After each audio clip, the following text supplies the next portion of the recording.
Salam əziz uşaqlar, biz bu günləri çox uşağın qarışdırdığı siniflər, mərtəbə qiyməti və mərtəbə vahidi haqqında danışacağıq. Sinif dedikdə, dedik ki, siniflər 4 qrupa bölünür. Təkliklər sinifi var, minliklər sinifi, milyonluqlar sinifi, milyardlıqlar sinifi var. Məsələn, deyirik ki, hər hansı bir rəqəm yazaq. 20,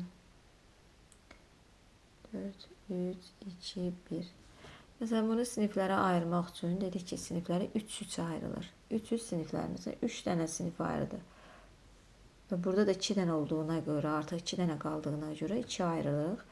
Oldu burada təklik sinifi, təklik. Burada oldu minlik sinifi. Minlik sinifi.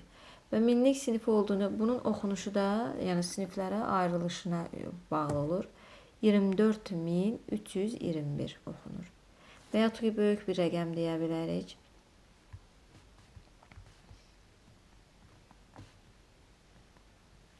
Hər hansı bir fərqi yoxdur, böyük rəqəm olsun və onu siniflərə başlayırıq ayırmağa.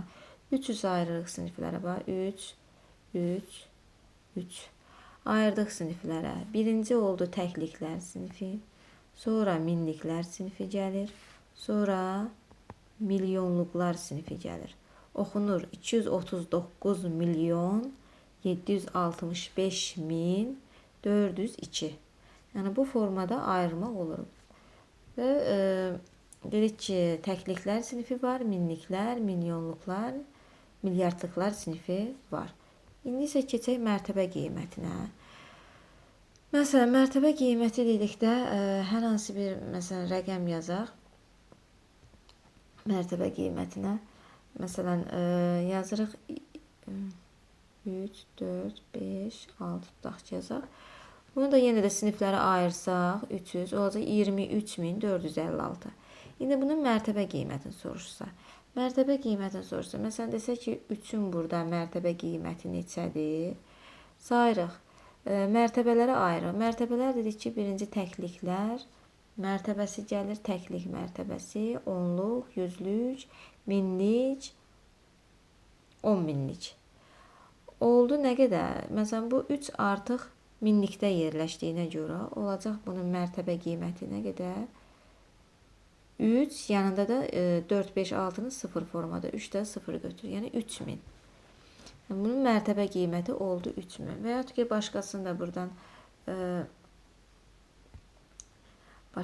buradan məsələn deyə bilərik. Misal göstərə bilərik. Məsələn, deyirik ki, bunu birinci siniflərə ayıraq. Təkliklər sinifi, minliklər sinifi, milyonluqlar sinifi. 2.734.567. Burada məsələn deyir ki, 3-ün tutaq ki, 3-ün mərtəbə qiymətini deyək. 3-ün mərtəbə qiyməti 3-ü olduğu kimi yazırıq. Qalanların isə 0 götürürük. 4 dənə 0, 1, 2, 3, 4. Oldu nə qədər? 30.000. Yəni mərtəbə qiyməti budur. Mərtəbə vahidi isə məsələn yenə də siniflərə ayrılıq. Təkliklər sinifi, minliklər sinifi.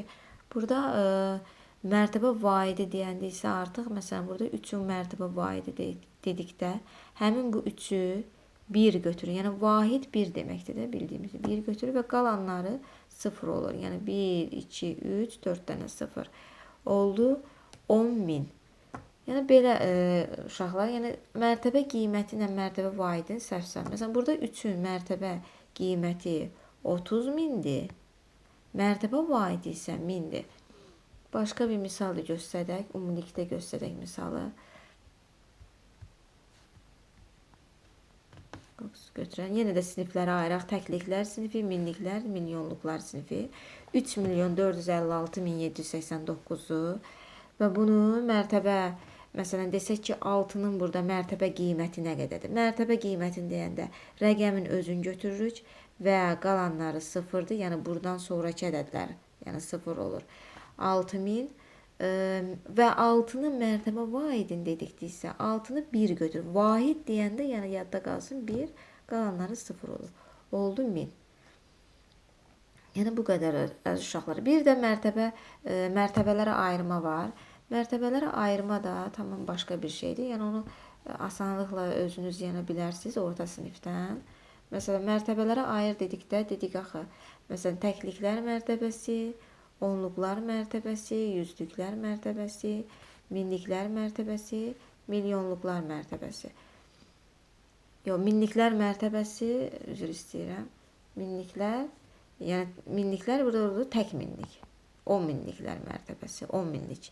Yəni təkliklər, onluqlar, yüzlüklər, minliklər, 10 minliklər. Yəni bu tək minlikdir, bu isə 3 10 minlikdir. Yəni mərtəbələrə ayırma yəni tamam başqa bir dərsdir. Mərtəbələr, bir də var mərtəbə qiymətləri də dediyim kimi. Mərtəbə vahidləri, yəni bunları uşaqlar yadda qalsın, səhv salmayaq. Bu qədər.